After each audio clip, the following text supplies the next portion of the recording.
Bonjour à tous. Aujourd'hui, chapitre 25, nous avançons dans les péripéties judiciaires de Paul, le thème « L'appel à l'empereur ». Nous lisons les versets 7 à 12.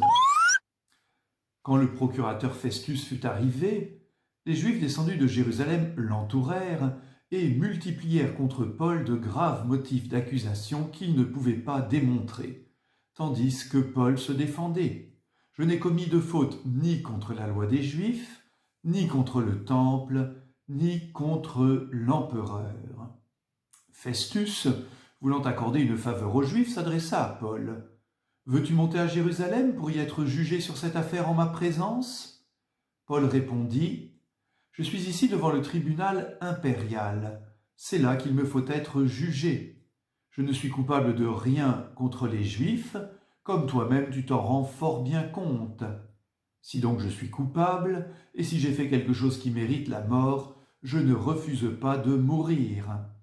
Mais s'il ne reste rien des accusations que ces gens-là portent contre moi, personne ne peut leur faire la faveur de me livrer à eux.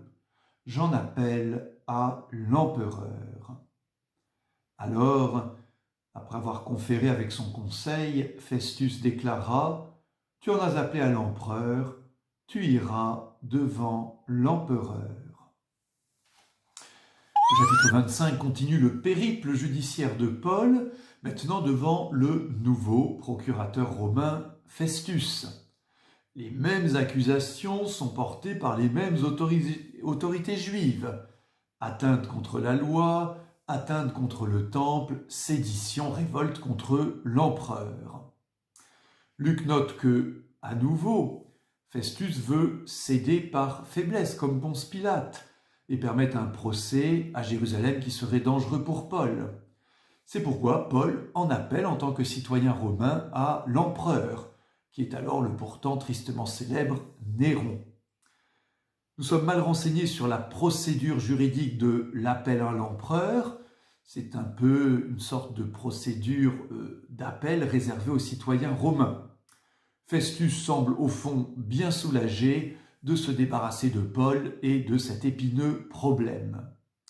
Notez qu'à nouveau, Luc note l'intérêt des puissants pour le christianisme, ici à travers le roi Agrippa et sa femme, la célèbre Bérénice. Jésus et Paul. Saint Luc met en parallèle la passion de Jésus et ce que nous pourrions aussi appeler la passion de Paul. Comme Jésus, Paul a été battu et humilié.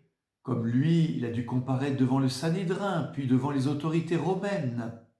Et il y a un parallèle aussi très net entre le procès de Jésus et le procès de Paul. On porte contre les deux les mêmes accusations mensongères. Atteinte à la loi juive, atteinte contre le temple, révolte que l'un et l'autre auraient voulu mener contre l'occupant romain. Il y a de même des faux témoins, et de même l'absence de preuves.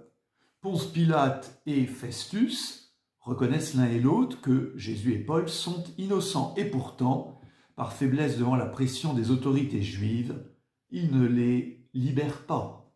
Il y a aussi, dans les deux cas, Jésus comme Paul, un roi juif qui s'intéresse à l'affaire, Hérode Antipas pour Jésus et Agrippa pour Paul. Notez évidemment que Jésus n'étant pas citoyen romain, lui est directement condamné, tandis que l'affaire juridique va se poursuivre pour Paul jusqu'à Rome. Au fond, pourquoi ce parallèle que nous donne saint Luc ? Eh bien, c'est que la passion de Jésus se continue en ses disciples, se continue en l'Église. Pierre, Paul, mais aussi Étienne, Jacques et bien d'autres. Au fond, c'est le même procès qui se continue, celui que le monde met contre la foi chrétienne, mais de même que le Christ est ressuscité, rien ne pourra arrêter l'Évangile. D'où la question du jour. Quels sont les pays où aujourd'hui les chrétiens sont le plus persécutés ? Que pouvons-nous faire pour les soutenir ?